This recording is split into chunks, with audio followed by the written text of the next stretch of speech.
영광의 박 돌려드리겠습니다. 네, 감사합니다. 우리 잠시 기도하겠습니다. 살아계신 하나님 아버지 감사합니다. 1월 한 달도 머리털 하나 상치 않도록 지켜주시니 진심으로 감사를 드립니다. 하나님, 1월의 마지막 주를 하나님 앞에 예배 드릴 수 있는 것도 하나님의 크신 은혜인 줄로 믿습니다. 내 힘과 내 능력으로 예배당에 나온 것이 아니라 목자 되신 하나님께서 친히 이 어린 양을 등에 업으시고 우리를 이곳 가운데 인도하여 주신 줄로 믿습니다. 예배드림에 감사합니다. 기도할 수 있음에 감사합니다. 찬송할 수 있음에 감사합니다. 우리의 마음속에 이 겸손함을 가지고 감사가 충만하게 하여 주시옵소서. 하나님 아버지, 많은 성도님들이 독감으로 몸살로 아버지여 많이 알아왔습니다. 이제는 하나님 그 모진 풍파와 바람들을 먹게 해주시고 이제는 건강한 모습으로 주의 전 앞에 나와서 더 기쁨으로 하나님 앞에 영광 돌릴 수 있도록 힘과 능력을 도하여 주시옵소서. 하나님 아버지, 인생의 겨울도 지나가고 이제는 우리가 봄을 맞이할 준비를 할 수 있도록 특별히 우리 사랑하는 교회를 붙잡아 주시고 가정도 붙잡아 주셔서 한마음 되어서 이 교회를 든든히 세워나가는데 조금도 부족함이 없게 하여 주시옵소서. 나라적으로 많이 어렵습니다. 아버지와 밀양에 참사를 당한 유족들을 위로하여 주시옵소서. 그곳에 하나님의 이루하심과 만져주심이 있게 하여 주시고 더 이상 이 민족 가운데 아픔과 참사가 없도록 하나님이여 불꽃 같은 눈으로 지켜주시옵소서. 특별히 또 이단들이 판을 치고 있는 세상 가운데 주의 사랑하는 귀한 양들 어그러진 길로 가지 않도록 늘 하나님께서 인도하여 주옵소서. 어찌하든지 우리의 삶이 말씀과 기도로 깨어서 말씀과 기도 가운데 내 신앙이 거룩함을 유지하게 하여 주시옵소서. 이 시간 말씀 듣겠습니다. 듣는 말씀은 우리의 삶의 응답이 되게 하여 주시고 말씀을 들을 때 우리의 귀가 열리고 마음이 열려져서 아버지와 겨자씨를 심었을 때 아버지와 30배, 60배, 100배의 풍성한 소출과 결실이 있는 것을 보게 하여 주시옵소서. 감사드리오며 주 예수 그리스도의 이름으로 기도드리옵나이다. 아멘. 우리 한번 좌우에 계신 분도 한번 서로 한번 인사 한번 하도록 하겠습니다. 우리 한번 이렇게 인사할까요? 네, 1월에 이제 마지막 주인데 이렇게 인사하면 좋겠습니다. 1월 한 달 많이 힘드셨죠? 한번 인사해 볼까요? 1월 한 달 많이 힘드셨죠? 네, 많이 힘드셨죠. 뭐 인사할 사람이 없으면 맞아, 1월 달 진짜 힘들었지. 근데 우리 이제 대답을 하는 거예요. 뭐라고 대답하냐? 괜찮습니다. 이렇게 하는데 왜 괜찮냐? 이제 꽃길만 걸을 건데요. 예, 우리 한번 대답해 볼까요? 괜찮습니다. 이제 꽃길만 걸을 건데요. 예, 우리 한번 서로 이제 겨울이 다 지나간 것 같습니다. 지구가 하도 온난화되다 보니까 겨울도 한 달이 좀 당겨진 것 같아요. 그래 이제 봄맞이를 준비하시고 하나님이 우리의 인생에도 꽃길만 또 걷게 하실 것들을 소망할 수 있기를 주의 이름으로 축원합니다. 예. 오늘 이제 요한복음 이제 강의를 다 마치고 이제 이번 주부터는 느헤미야 1장부터 하나님께서 우리에게 주신 말씀을 한번 살펴보기를 원합니다. 느헤미야 말씀을 좀 전하기 전에 느헤미야가 어떤 성경의 말씀인가 대략적인 개요를 여러분들에게 먼저 말씀을 드리고자 합니다.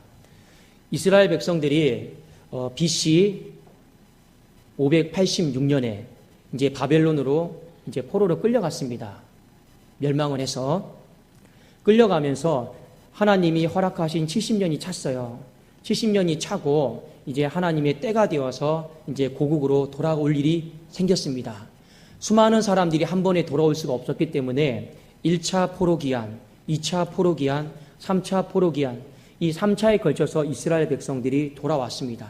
근데 다 돌아온 것은 아니고 그 페르시아 땅에서 서로 물어봤어요. 너 다시 약속의 땅으로 돌아가겠느냐? 안 돌아가겠느냐? 나는 여기 남아있겠습니다. 그래도 돌아가기로 했던 사람들이 1차, 2차 돌아갔어요. 그리고 마지막 3차를 누구를 기점으로 해서 돌아갔을까요? 바로 느헤미야를 중심으로 해서 3차 포로 기한이 이루어지게 되어 있습니다. 하나님께서 느헤미야를 통해서 3차 포로 기한을 시키시면서 한 가지 중요한 사명을 주셨습니다. 그 사명은 무엇이냐? 바로 예루살렘 성벽을 재건하는 것이었습니다. 우리 한번 잠깐 화면 PPT를 좀 띄워주시겠습니까? 예루살렘 성벽인데 여러분들이 좀 보셔야 될 것이 무엇이냐? 저 성벽의 모양을 한번 잘 이렇게 보십시오. 하나님이 느헤미야에게 예루살렘 성벽이 무너졌는데 그것을 재건하라라고 이렇게 보내셨습니다. 근데 가만히 보면 단순히 성벽처럼 보이지만 여기에는 중요한 의미가 있습니다. 여러분, 성벽이 전부 다 원으로 이렇게 돼 있잖아요. 이렇게 큰 원으로 돼 있는데 이게 어떤 의미냐면 성도 한 사람 한 사람들이 서로 손을 잡고 다 전부 다 원을 만들고 있다고 한번 생각을 해보십시오. 좀 모습이 좀 그려집니까? 저 울타리를 성도 한 사람 한 사람이 손을 잡고 다 맞잡고 큰 원을 만드는 거예요. 그래서 하나님께서 느헤미야를 통해서 겉으로는 성벽을 재건하라라고 말씀을 하셨지만 그 속 안의 내용을 보면 그 성벽을 구성하고 있는 공동체를, 교회를 재건하라라고 이렇게 말씀을 하신 겁니다. 그래서 느헤미야서를 여러분, 성벽 재건뿐만 아니라 공동체가 어떻게 재건되어지는가, 그 관점 속에서 1장부터 말씀을 읽으시면요, 말씀이 훨씬 더 눈에 잘 들어오게 있습니다. 느헤미야는 왜 성벽 재건에 집중을 하고 있느냐? 예루살렘은요, 세 가지로 구성이 되어 있습니다. 예루살렘은 뭐로 구성이 되어 있냐면 성전이 있어야 돼요. 그리고 그 성전에서 예배드릴 수 있는 하나님의 백성이 있어야 돼요. 그래서 1차 포로 기한 때는요, 이 성전을 지었습니다. 2차 포로 기한 때는요, 에스라를 통해서 이 말씀으로 사람들을 이렇게 변화시키고 회개시키셔서 이 하나님의 백성을 다시 거룩하게 만들었습니다.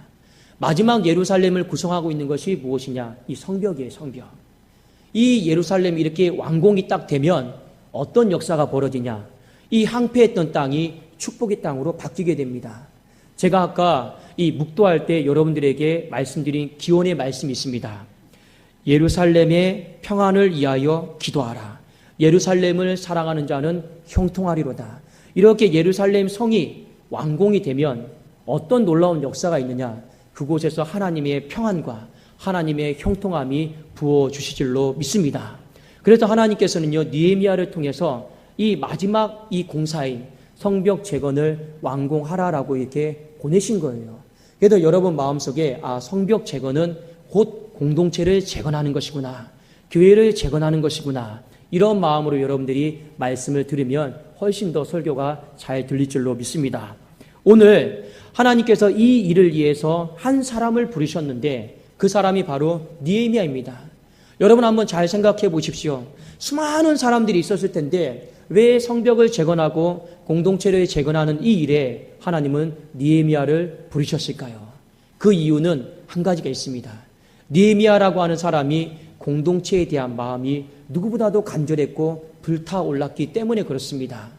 그래서 느헤미야서 1장 말씀에 보면 느헤미야가 어떻게 공동체의 마음을 가지고 기도하고 있는지, 그것을 재건하기 위해서 어떤 행동을 하고 있는지를 우리가 오늘 말씀을 통해서 이제 보시고 우리도 느헤미야처럼 이 공동체를 재건하는 축복의 사람으로 쓰임을 받을 수 있기를 주의 이름으로 축원합니다.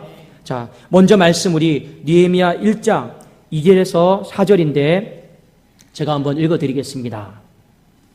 내 형제들 가운데 하나인 하나니가 두어 사람과 함께 유다에서 내게 이르렀기로 내가 그 사로잡힘을 면하고 남아있는 유다와 예루살렘 사람들의 형편을 물은즉, 그 다음에 그들이 내게 이르되 사로잡힘을 면하고 남아있는 자들이 그 지방 거기에서 큰 환난을 당하고 능욕을 받으며 예루살렘 성은 허물어지고 성문들은 불탔다 하는지라.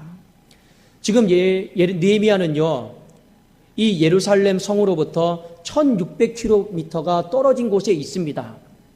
그런데 이 유다 예루살렘으로부터 동족들이 왔어요. 동족들이 힘든 걸음을 가지고 왔는데 느헤미야가 제일 먼저 뭘 물어봅니까? 여기 오늘 말씀해 보니까 유다와 예루살렘 사람들의 형편을 물어봤다라는 말이 있습니다. 형편을 먼저 물어봤어요. 그러니까 느헤미야의 관심은 어디에 있느냐? 1차 포로 귀환했던 사람들, 2차 포로 귀환했던 사람들이 하나님의 백성들이잖아요. 하나님의 나라를 구성하고 있는 백성들인데 이 사람들이 잘 살고 있는지 못 살고 있는지 그게 너무 궁금했던 거예요. 그리고 그 예루살렘 성전부터 비롯해서 성벽까지 제대로 돼 있는지 어떤지 이것이 너무 궁금하단 말이에요. 그러니까 느헤미야의 관심은 오직 서로의 형편에 있었고 예루살렘 성벽에 있었다라고 하는 것을 성경은 우리에게 가르쳐주고 있습니다. 사랑하는 여러분, 지금 느헤미야는요, 이 먼 타국 땅에서 술 관원으로 있어요. 이 술 관원이다라고 하는 것은 그 타국 땅에서 가장 높은 지위입니다. 왜냐하면 그 당시에 암살범들이 참 많이 있었기 때문에 왕이 가장 신뢰하고 믿을 만한 사람에게 먼저 술을 먹이고 그 왕이 또 술을 마셨거든요. 얼마나 출세의 가도를 달리고 있었습니까?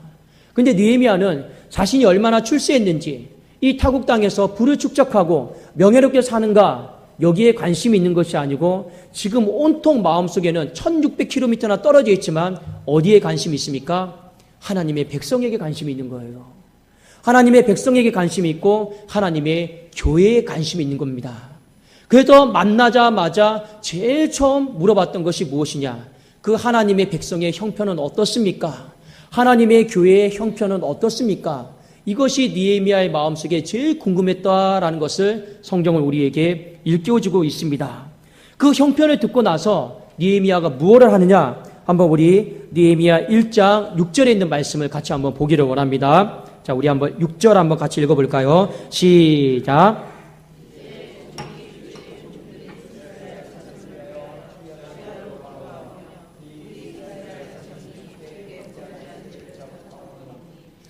귀를 기울이시며 눈을 여시사 종의 기도를 들으시옵소서. 나와 내 아버지의 집이 범죄하여. 형편을 딱 물어보고 그 다음에 뭘 하느냐? 바로 울고 기도했다라고 하는 것입니다. 여러분, 우리가 올해 2018년도 주제가 인사만 잘해도 부흥한다잖아요.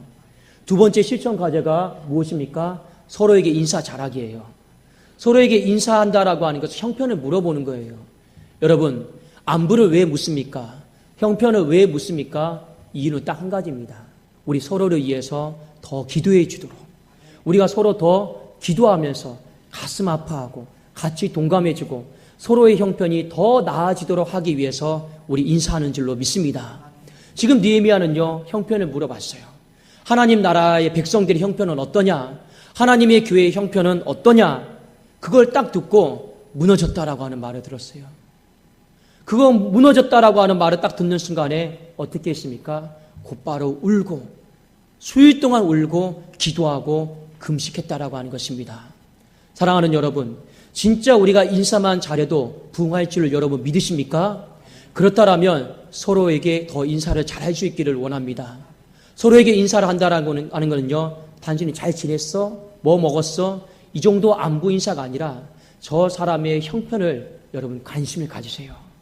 그 사람의 형편을 관심을 갖고 그냥 가십거리로, 소문거리로 그렇게 끝내지 마시고 그 아픔을 내 아픔으로 여기고 그 사람이 힘들고 어려워하면 내가 더 기도를 못해줬기 때문에 그 사람이 힘들어하는구나. 그 사람의 가정이 어려우면 내가 더 간절하게 기도해주지 못했기 때문에 이 가정이 아프구나. 이렇게 느헤미야처럼 그런 마음으로 형편을 놓고 기도할 수 있기를 주의 이름으로 축원합니다. 제가 이번 주에 어떤 한 성도님의 병원을 신방을 한 적이 있습니다. 날씨가 여러분이 아시다시피 너무나도 추웠잖아요.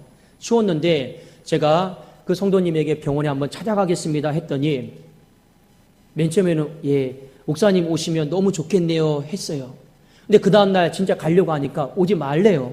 왜냐하면 날이 너무 춥대요. 날이 너무 추우니까 목사님이 오시면 너무 자기가 죄송해서 신방을 받을 수가 없대요. 그럼에도 불구하고 목사는 왜 갑니까? 형편이 궁금하니까. 어떤 형편이 궁금하냐? 며칠째 못 나왔거든요. 문자로 카톡으로 확인은 할 수 있어요. 그런데 진짜 형편이 궁금한 거예요. 그래서 병원에 찾아갔습니다. 근데 제가 병원에 찾아갔는데 이름표를 딱 찾았어요. 근데 이 안에, 이 보람의 병원 안에 한 5개인가 6개의 이 병실이 있었습니다. 근데 그 성도님을 찾을 수가 없었어요. 살짝 커튼에 내다보고 아니구나. 또 살짝 내다보고 아니구나. 제가 잘못 들어온 줄 알고 다시 봤는데 분명히 그 성도님의 이름이 있는 거예요. 또 다시 한번 들어갔는데 도저히 못 찾겠는 거라요. 근데 간호사에게 한번 물어볼까 하다가 위치표가 있더라고요. 그래도 문을 딱 열고 성도님이십니까 하니까 목사님 오셨네 그러더라고요. 제가 눈물이 날 뻔했어요. 왜 눈물이 날 뻔했는지 아십니까? 한 달 전에 배웠던 그 얼굴의 모습과 이 암으로 인해서 너무 온몸이 다 망가져 있는 거예요. 그래서 제가 너무 죄송한 말씀이지만 얼굴을 알아볼 수가 없었어요. 참 마음이 아팠어요. 그래도 그 사람의 형편을 놓고 보니까 제가 어떻게 됩니까? 기도가 터지겠습니까? 안 터지겠습니까? 당연히 터지죠. 기도만 터졌습니까? 제가 찬송을 못 부르지만 그 병실에서 그 성도님 손을 붙잡고 찬송 불러줬어요. 예수 사랑하심은 성경에서 배웠네. 이 찬양을 다 불러줬는데 이 성도님이 그 아픈 중에 같이 부르는 거예요. 목사님, 제가 이거 주일학교 때 불렀던 찬송인데, 그리고 주일학교 이후로 몇십 년 동안 제가 교회에 나가지 못했어요. 근데 주일학교 때 어릴 때 하나님 찾던 게 생각이 나네요. 그리고 이제 이 찬송 소리 들으니까 제 마음이 죽을 날만 기다리는 게 아니라 조금 힘이 생기는 것 같아요. 여러분, 그 형편의 나아짐을 보고 이 목사의 마음이 얼마나 행복하겠습니까? 밖에 나오는데 진짜 많이 추웠어요. 추위가 문제겠습니까? 한 성도의 형편이 나아졌다라고 하는 것이 제 마음속에는 그날 하루 종일 아무것도 안 먹어도 될 만큼 배부르고 감사한 일이었습니다. 느헤미야의 마음이 그랬던 것 같아요. 그 하나님의 백성의 형편, 그 하나님의 교회의 형편을 듣고 무너졌다라고 하는 말을 듣고 그 타국 땅에서 자기가 할 수 있는 일은 우는 것밖에 없었어요. 기도하는 것밖에 없었어요. 금식하는 것밖에 없었습니다. 여러분, 오늘날 세대를 한번 잘 보세요. 오늘날 세대가 무엇입니까? 내 가족, 내 삶, 내 먹을 거, 입을 거, 마실 거, 우리는 온통 거기에 관심이 많아요. 그런데 서로는 별로 관심이 없습니다. 그리고 특히 교회는 별로 관심이 없어요. 누구의 형편에만 관심이 많냐? 내 형편에만 관심이 많은 그런 개인주의적인 신앙의 세대 속에서 살고 있는 것이 바로 오늘의 세대입니다. 그런데 여러분이 이 느헤미야 말씀 한 장 한 장을 통해서 우리의 지경이 넓어지기를 원하는데 그것이 무엇이냐? 하나님이여, 이제는 내 개인의 형편, 내 가정의 형편에만 간절함이 생기고 그것에 내가 집착하는 것이 아니라 아버지여, 서로의 형편, 교회의 형편에도 내가 한번 살펴보고 돌아보고 간절함이 생길 수 있기를 주의 이름으로 축원합니다. 여러분의 기도 제목이 10가지가 있다라면 그 중에 그래도 5가지는 교회의 형편이 될 수 있기를 주의 이름으로 축원합니다. 하나님은 바로 그 사람을 찾으신다라는 거죠. 그 느헤미야 같은 사람을 찾고 축복하여 주실 줄로 믿습니다. 그 사람을 통해서 하나님은 이 포로 땅에서 다시 돌아오는 황폐한 땅이지만 그 사람을 통해서 하나님은 축복의 땅으로 바꾸시기 위해서 여전히 그 사람을 찾고 불러 주시는 줄로 믿습니다. 느헤미야가 바로 그런 사람이었어요. 황폐해졌다, 무너졌다, 그 말을 듣고 그 형편을 묻고 울고 기도하고 애썼던 사람이었습니다. 여러분, 서로 많이 형편 물어보세요. 형편을 왜 물어봐야 되느냐? 안 물어보면 기도 제목이 있겠습니까? 없겠습니까? 없어요. 안 물어보면 저 사람이 힘들어하는데 내가 어떤 도움을 주어서 어떻게 세워야 될지 압니까? 모릅니까? 알 수가 없어요. 그래도 여러분, 사람을 세우든지 교회를 세우든지 가장 우리가 먼저 해야 될 것이 무엇이냐? 아무것도 아닌 것 같지만 요즘 힘든 일이 있습니까? 그 한마디 물어보시는 것이 여러분 어렵습니까? 쉽습니까? 어려운 일 아니잖아요. 근데 누군가 한 사람이 우리에게 서로에게 목사님 힘든 일이 있습니까? 어려운 일이 있습니까? 제가 좀 도울 일이 있습니까? 그 한마디를 해주면요, 굳이 도와주지 않아도 여러분 얼마나 서로에게 힘이 되겠습니까? 우리 서로의 형편을 많이 물어보고 또 교회의 형편에도 관심을 갖고 우리가 그것을 듣고 기도하고 금식하고 눈물 뿌리며 우리가 하나님 앞에 엎드릴 수 있기를 주의 이름으로 축원합니다. 하나님은 바로 느헤미야 같은 그 사람을 쓰시는 거예요. 또 한 가지, 느헤미야는 어떻게 공동체에 재건을 했느냐? 느헤미야 1장 11절에 있는 말씀을 우리 한번 같이 보기를 원합니다. 느헤미야 1장 11절입니다. 같이 한번 읽어볼까요? 시작.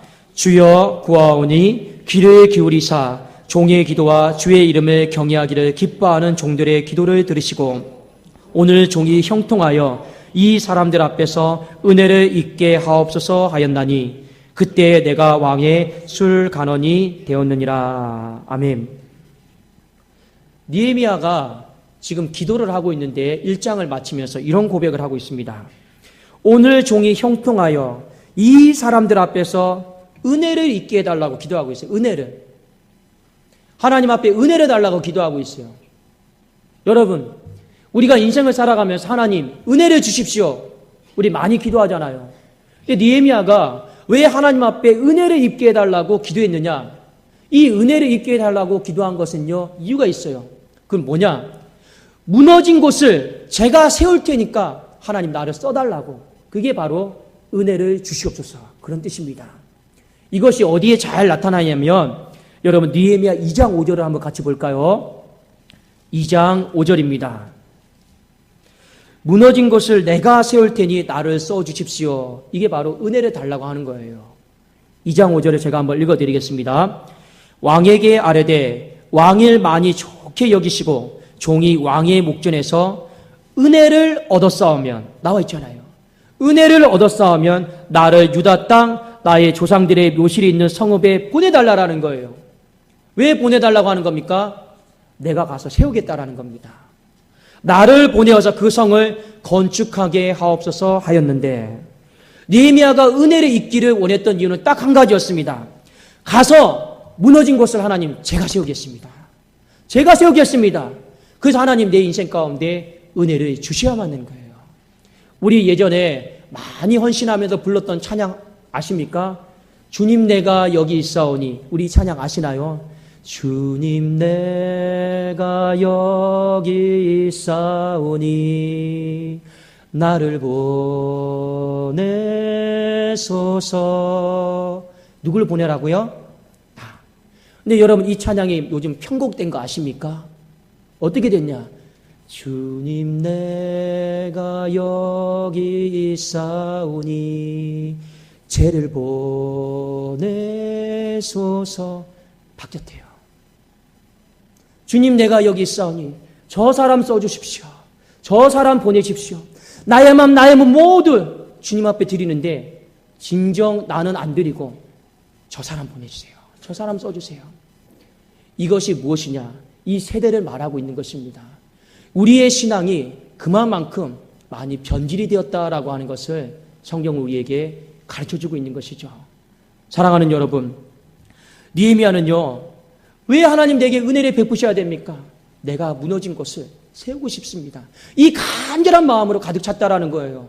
그것이 성경에 보면 2장 6절에 보면 왕이 나를 보내기를 좋게 여기시기로, 다른 사람이 아니고 나 보내달라는 거예요. 7절에 보면 내리시는 조서를 내게 달라라는 거예요.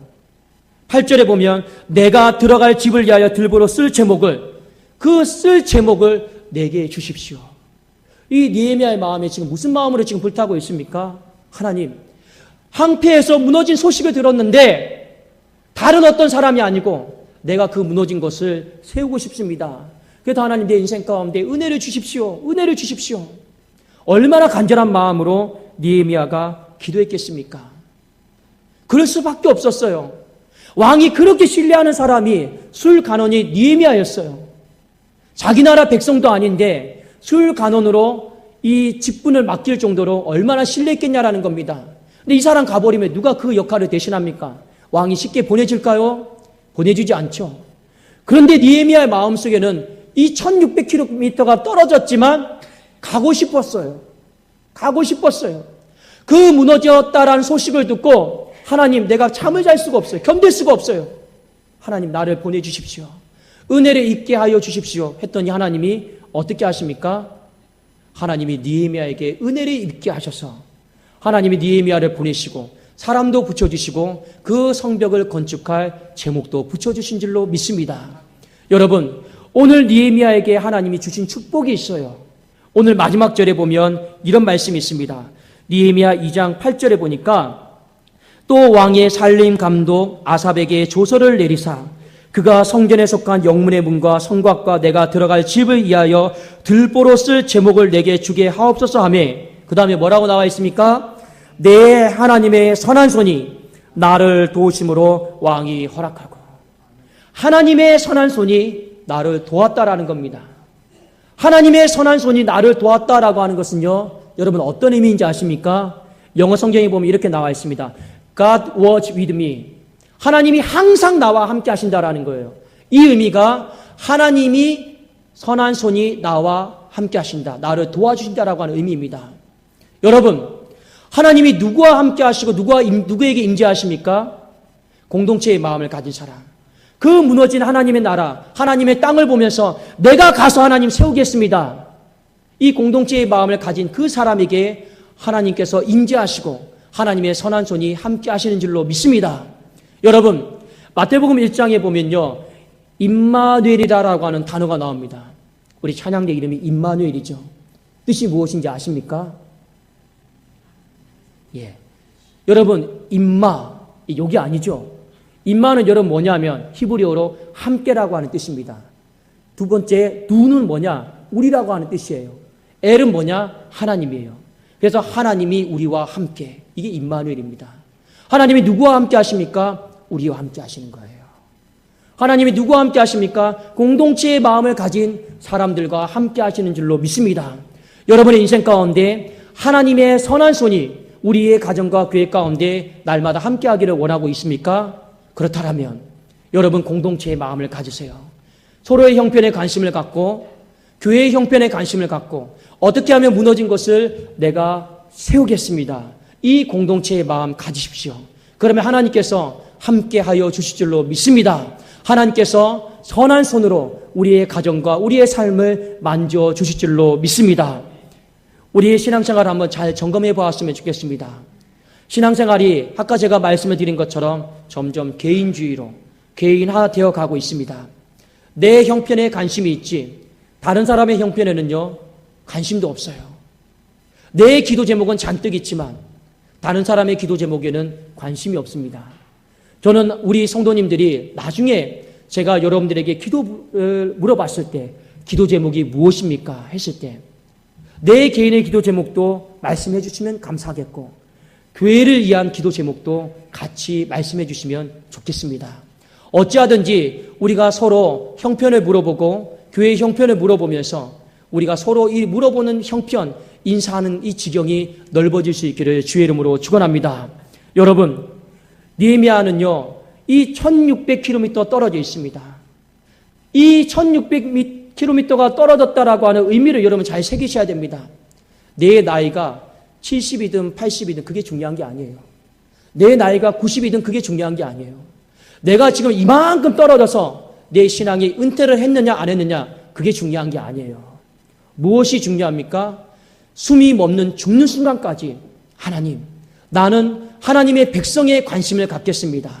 나는 하나님의 교회에 관심을 갖겠습니다. 하나님은 바로 그 느헤미야 같은 사람을 찾고 계시는 줄로 믿습니다. 그 사람을 찾으시고 하나님은 우리에게 말씀하고 있는 게 있어요. 기도하라. 울고 기도하고 또 슬퍼 울며 기도하고 금식하며 기도하라. 여러분 어떻게 해서든지 우리가 서로의 형편을 많이 물어보면서 기도할 수 있기를 주의 이름으로 축원합니다. 또 한 가지 우리가 말씀 가운데 알아야 될 것이 무엇이냐. 여러분 무너진 땅을 바라보면서요. 저는 우리 성도님들이 이런 마음 가졌으면 좋겠어요. 많이 찬양대가 빈자리가 많이 있습니까? 저는요. 기도할 때 여러분이 제가 이거는 담임 목사로서 말씀을 드리는 겁니다. 하나님 빈자리가 많이 있습니다. 하나님 채워주십시오. 이 기도는 빵점이에요. 하나님 그 무너진 곳이 있습니다. 내가 채우겠습니다. 여러분 하나님 기뻐하는 기도가 아니겠습니까? 하나님은 늘 채우셔야만 하는 사람입니까? 아니죠. 하나님 우리가 많이 황폐해져서 사람이 많이 부족한 것 같습니다. 하나님 그 무너진 것을 제가 채우겠습니다. 주일학교가 많이 무너졌습니까? 많이 무너져서 가슴이 아프다. 이게 아니죠. 하나님 그 무너진 곳을 제가 세우겠습니다. 여러분 구역이 많이 무너졌습니까? 누가 시간이 많이 남아서 능력이 있어서 잘 가르쳐서 구역장을 합니까? 아니죠. 하나님, 그 황폐한 땅을 바라보면서 제가 세우겠습니다. 전도회가 무너졌습니까? 시간 되고 능력 있고 앞에서 잘 리더하는 사람이 전도회 회장하는 겁니까? 아니죠. 그 무너진 땅을 바라보면서 하나님, 부족하지만 제가 세우겠습니다. 하나님은 이 거룩한 마음을 갖는 사람을 지금도 찾고 계시는 줄로 믿습니다. 우리의 마음속에 여러분, 교회의 형편, 서로의 형편에 대해서 관심을 많이 가지십시오. 저도 오늘 아침에 우리 찬양대의 형편이 어떨까 해서 한번 일찍 나와서 한번 연습하는 성가대실에 한번 올라가 봤습니다. 올라가 보니까 목사가 찬양대를 위해서 어떻게 기도해야 될지, 무엇을 해야 될지 딱 답이 나오더라고요. 그냥 여기 앉아 계신 찬양대 보면 답이 나옵니까? 안 나옵니까? 안 나와요. 서로의 형편에 대해서 적극적으로 관심을 갖고 어떻게 하면 저 무너진 것을 내가 세울 수 있을까? 어떻게 하면 내가 일으킬 수 있을까? 그 거룩한 마음, 그 거룩한 불이 우리 교회 가운데 많이 일어나기를 주의 이름으로 축원합니다. 그렇게 되다 보면요, 하나님이 반드시 그 사람을 축복해 주세요. 어떤 축복해 주십니까? 그 사람의 삶 가운데 하나님의 선한 손이 여러분 만져주시고 이끌어주시고 기가 막히게 역사해 주시는 축복이 있는 줄로 믿습니다. 제가 이번 한 주를 살아가면서 한 가지, 어떤 한 성도님의 아름다운 모습을 보고 참 많이 힘이 되고 도전이 되었던 일이 있었습니다. 무엇이냐면 어떤 한 성도님이 저에게 이런 얘기를 했어요. 안부 문자를 묻다가 이 성도님이 저에게 어떤 얘기를 했냐? 아, 목사님, 오늘은 금요일인데 너무너무 바쁘네요, 일이요. 근데 너무너무 바빠서 점심도 못 먹었어요. 목사님 식사하셨어요? 그런데 이분이 하신 말씀이, 그 다음 말이 제 가슴에 눈물이 나게 만들었습니다. 목사님, 제가 조금 있다가 철야에 가서 교회를 세우기 위해서 기도해야 되는데 지금 일이 너무 많아요. 일이 너무 많아서 하루 종일 밥도 못 먹었죠. 근데 일이 너무너무 많은데 조금 있다 교회 가서 철야하면서 기도하고 제가 담당해야 될 일이 있으니까, 그 다음 말이 제가 너무 가슴에 눈물이 났습니다. 그래서 저 지금 어떻게 하고 있는지 알아요? 어떻게 하고 있느냐? 지금 4배속으로 제가 지금 일하고 있습니다. 이 말을 하는 거예요. 여러분, 4배속이 뭡니까? 제가 한번 쉽게 말씀을 드릴게요. 우리가 손을 들 때 1배속이 이겁니다. 1배속. 2배속은 뭡니까? 3배속은 뭡니까? 4배속은 뭡니까? 이게 4배속이죠. 그 마음으로 일을 하고 있다라고 하는 말, 무엇 때문에요? 철야에 나와서 기도하고 자기에게 맡겨진 직분을 감당하기 위해서. 목사가 봐도 여러분 축복을 너무 해주고 싶어요. 하나님 마음은 어떻겠습니까? 제가 그 성도님은 볼 때마다 기도해줘요. 헌금을 많이 내서 기도하는 게 아니에요. 서로의 형편에 관심을 갖고 교회의 형편에 관심을 갖고 무너진 곳을 세우고자 하는 그 마음이 너무나도 예쁘기 때문에 기도를 해줄 수밖에 없는 것이죠. 사랑하는 여러분, 우리가 이제 이 느헤미야의 말씀을 통해서 이제 우리의 지경이 조금씩 넓어지기를 원합니다. 그걸 위해서 서로 이제는 관심을 좀 많이 가지세요. 형편에 관심을 갖고, 저기 기도 제목 뭐요? 기도 제목 뭐요? 아예 기도도 안 해줄 거면서 그래도 여러분 형편에 관심을 가지세요. 그 말이, 그 마음의 고백이 우리 교회와 가정을 살릴 줄로 믿습니다. 그리고 그 아픈 형편을 들었을 때 같이 동감해주고 같이 울어주고 같이 기도해 주세요. 그 무너진 것을 하나님, 제가 어떻게 하면 같이 세워줄 수 있겠습니까? 이 거룩한 공동체의 마음을 가질 수 있기를 원합니다. 그 마음만 저와 여러분이 가지셔도 하나님은 임마누엘의 축복으로, 하나님의 선한 손이 함께 하시는 축복으로 임재하시고 역사하여 주실 줄로 믿습니다.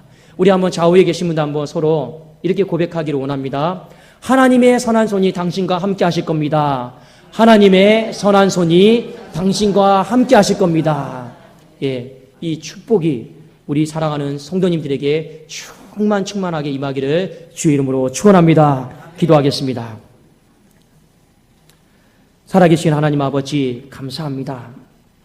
1600km나 떨어져 있으면 다 잊어버릴 만한도 한데, 그리고 내가 잘 살고 있으면 더 이상 유다와 예루살렘은 관심이 없을 법도 한데, 항상 느헤미야의 마음에는 하나님 나라 백성에 대해서, 하나님 교회에 대해서 그의 가슴은 불타오르고 있었습니다.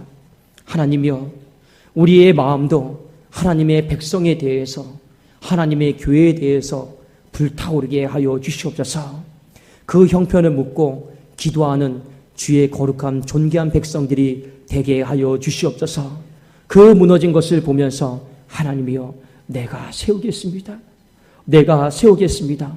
은혜를 주시옵소서. 나를 보내어 주시옵소서. 이 믿음의 결단과 고백이 우리 안에 충만하게 하여 주시옵소서. 그리함으로 말미암아 우리의 가정과 교회 가운데 날마다 하늘 만나로 하나님께서 채워주시는 선한 존의 역사가 아버지여 너무나도 분명하게 나타나는 것을 온 성도들이 보게 하여 주시옵소서. 감사드리오며 주 예수 그리스도의 이름으로 기도드리옵나이다. 아멘.